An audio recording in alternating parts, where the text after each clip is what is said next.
Welcome, dear listener. Today, you are not just going to learn English. You are going to take a step into history. A step into the life of a boy who dared to dream. A boy who grew up to write words that would change the world. His name was Thomas Jefferson. He wasn't born powerful. He wasn't born famous. He was just a boy, curious, quiet, and full of questions. While others laughed, he listened. While others played, he read. He asked, "Why can't the world be fair? Why can't people be free?" This is a story of hope, of learning, and of light. You will hear simple English, but you will feel something deeper. You will grow not just in language, but in spirit. We will walk beside young Thomas, from the hills of Virginia to the halls of freedom. We'll see the fire in his heart, the books in his hands, and the dream that never left his soul. He believed that even one voice, even a quiet one, could build a better world. So today, as you listen and learn, remember this. You are also writing your story. You may be learning small words now, but someday your words could move hearts. So open your ears, open your mind, and open your heart, because this story, the story of Thomas Jefferson, is also a story about you. Thomas Jefferson, the third President of the United States and principal author of the Declaration of Independence, was not merely a political figure. He was a philosopher, inventor, architect, and dreamer. His life was a journey of intellect and contradictions, vision and controversy, progress and paradox. To truly understand Jefferson is to travel through the vivid episodes of his life, not as dry facts, but as stories that shaped a legend. Born on April 13, 1743, in Shadwell, Virginia, Thomas Jefferson grew up on a plantation nestled in the wilderness. His father, Peter Jefferson, was a successful surveyor and planter, while his mother, Jane Randolph, came from one of Virginia's most prominent families. From a young age, Jefferson was immersed in both the wildness of frontier life and the sophistication of Southern gentry. He spent his childhood exploring the forests, playing the violin, and reading voraciously. When he was only 9, he began studying Latin, Greek, and French. By 14, he had lost his father, a moment that left him emotionally scarred but also pushed him toward maturity.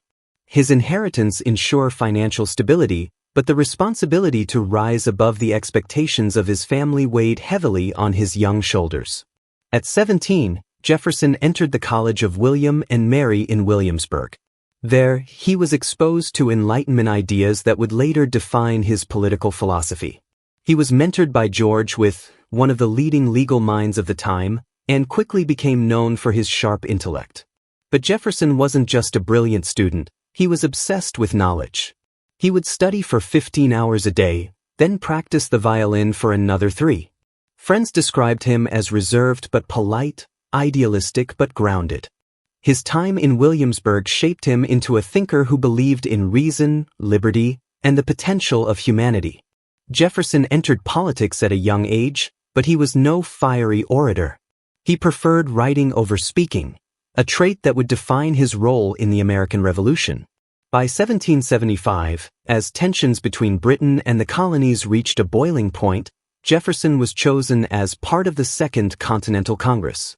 At just 33, he was tasked with writing a document that would justify independence to the world. Alone in a rented room in Philadelphia, Jefferson wrote the Declaration of Independence in just 17 days. The opening words, "We hold these truths to be self-evident, that all men are created equal," echoed not just the Enlightenment but Jefferson's deepest beliefs. Though edited by others, the soul of the Declaration was undeniably his. It was a bold, idealistic statement that would ignite a revolution and inspire generations across the world. After serving in Congress, Jefferson became governor of Virginia in 1779 during the darkest days of the Revolutionary War. It was a turbulent period. British forces invaded Virginia, and Jefferson, unprepared for military leadership, was criticized for failing to act decisively. In 1781, Jefferson narrowly escaped capture when British troops raided Monticello, his home. Traumatized and accused of cowardice, he retreated from public life for a time. It was one of his lowest points. His leadership questioned, his reputation stained. But Jefferson did not wallow in failure. Instead, he returned to study, invention, and writing, using his home as a sanctuary of thought and creation. In 1785, Jefferson was sent to France as the U.S. minister, replacing Benjamin Franklin. In Paris, he witnessed the beginnings of the French Revolution and met European intellectuals and reformers. He admired French culture, architecture, and innovation, but was also deeply disturbed by the poverty and aristocratic excess. While in France, Jefferson developed a complex worldview. He championed liberty and republicanism but began to understand the limits and perils of revolution. This experience deepened his belief in the power of education, law, and gradual reform. He also suffered personal tragedy abroad. His wife, Martha, had died before he left for France, and while in Europe he lost one of his daughters. The grief never left him.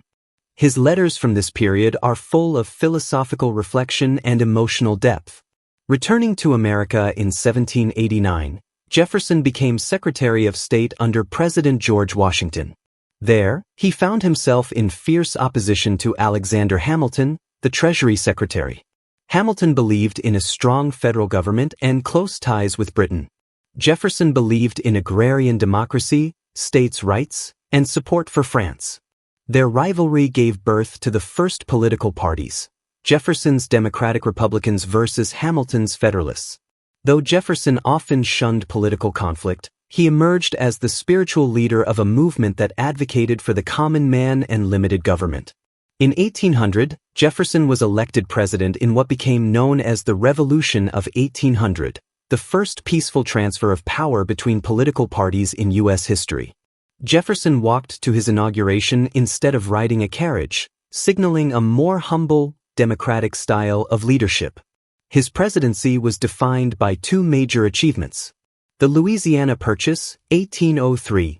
Jefferson doubled the size of the United States by buying the Louisiana Territory from France. Though it tested his strict interpretation of the Constitution, Jefferson chose vision over ideology. The Lewis and Clark Expedition. He sent Meriwether Lewis and William Clark to explore the new lands. Their journey opened up the West and inspired a new era of expansion and discovery. But Jefferson's presidency was not without flaws. His Embargo Act of 1807, intended to avoid war by halting trade with Europe, devastated the American economy. Though well-intentioned, it was a policy failure that hurt his popularity. Perhaps the most painful contradiction in Jefferson's life was his relationship with slavery. He wrote eloquently about liberty and equality, yet owned over 600 slaves during his lifetime. While he expressed moral opposition to the institution, he failed to take significant steps to abolish it. His long relationship with Sally Hemings, a woman enslaved at Monticello and the half-sister of his late wife, has become a subject of intense debate and scrutiny. They had several children together, a deeply complicated legacy that highlights the moral and personal contradictions of the man. After leaving office in 1809, Jefferson retired to Monticello but remained active in public life. His crowning achievement in retirement was the founding of the University of Virginia, the first secular, publicly funded university in America. He designed its buildings, set its curriculum, and saw it as the final expression of his belief in education as the foundation of liberty. Jefferson died on July 4, 1826, exactly 50 years after the Declaration of Independence, on the same day as John Adams, his rival turned friend. Their deaths on the nation's Golden Jubilee seemed almost scripted by history, closing a chapter on the revolutionary generation. Thomas Jefferson's life was not one of perfection, but of profound influence.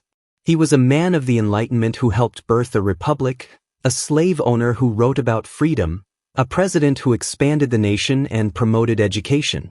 His words, carved into the stone of the Jefferson Memorial, speak to the ideals he hoped America would pursue. I have sworn upon the altar of God eternal hostility against every form of tyranny over the mind of man. Jefferson's legacy lives in the libraries, the universities, the laws, and the dreams of people who still believe in liberty and the pursuit of happiness. Through brilliance and contradiction, triumph and flaw, he became not just a president, but a legend. Jefferson's brilliance extended far beyond politics. He was a polymath, a person of unquenchable curiosity and boundless intellect.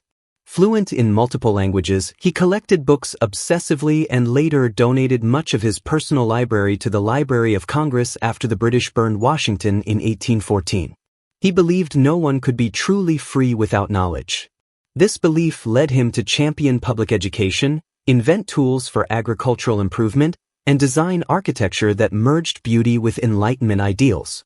Monticello, his hilltop home, was not just a residence. It was a laboratory of the mind. Jefferson invented a revolving bookstand, a coded wheel cipher for writing encrypted messages, and even a polygraph machine that allowed him to write and make a copy simultaneously. His garden was a scientific experiment in agriculture, where he tested hundreds of plant varieties. He once wrote, "Though I am an old man, I am but a young gardener." This restless mind, always asking, testing, imagining, is part of what elevated him from a political figure to a cultural icon. Though revered in public, Jefferson often battled private sorrow and financial distress. He was a widower for most of his life, having promised his dying wife never to remarry. That grief never left him. He often escaped into his books and writings to keep his emotions at bay. Despite inheriting wealth, Jefferson was burdened by debt, worsened by his generous hospitality and the economic devastation of the embargo years. At his death, he left his family deeply in debt, and Monticello had to be sold. The irony of a man who helped build a new nation's financial foundations but could not balance his own books is another contradiction that humanizes him. He also suffered from chronic migraines, likely worsened by stress and years of political conflict. Yet he seldom complained. Jefferson maintained a calm and gracious demeanor, even when political rivals like Hamilton and newspapers viciously attacked him. One of the most remarkable chapters in Jefferson's later life was his renewed friendship with John Adams. After years of political warfare, the two began writing letters in 1812. Over 14 years, they exchanged over 150 letters, philosophical debates, reflections on mortality, and recollections of the revolution they had shaped together. Their correspondence is among the most insightful dialogues in American history, two elder statesmen reflecting on the meaning of freedom, governance, and their place in the unfolding American experiment. Their story reminds us that even political enemies can become brothers in spirit, united by purpose and legacy. Thomas Jefferson's image has been both revered and re-examined. To some, he is the greatest political thinker America ever produced. To others, he remains a symbol of the contradictions at the heart of the nation, a slaveholder who declared all men were created equal. But that complexity is not a weakness, it is a reflection of America itself. Jefferson never claimed perfection. He saw the nation not as a finished product, but as a living experiment that must keep evolving toward liberty and justice. Today, his influence can be felt in every classroom that teaches civics, every court that defends the Constitution, every citizen who challenges authority, and every voice that seeks to speak truth to power. He gave the United States not just documents and laws, but a vision of what it could become. As twilight settled on July 4, 1826, Jefferson's final breaths echoed with poetic timing. He awoke that morning asking, "Is it the 4th?" before slipping away in the afternoon. The date was no coincidence. It was fate affirming the legacy of a man whose very soul had been bound to the nation's birth. Inscribed on the obelisk above his grave, by his own request, are the 3 accomplishments he was most proud of. Author of the Declaration of Independence. Author of the Virginia Statute for Religious Freedom. Father of the University of Virginia. Not president. Not governor. Just the accomplishments that carried his deepest beliefs: liberty, conscience, and knowledge. Jefferson lived not just to lead a revolution, but to awaken the minds of generations to come. In life and in legend, he remains the architect of American ideals. If you enjoy the video, please like, subscribe, and share.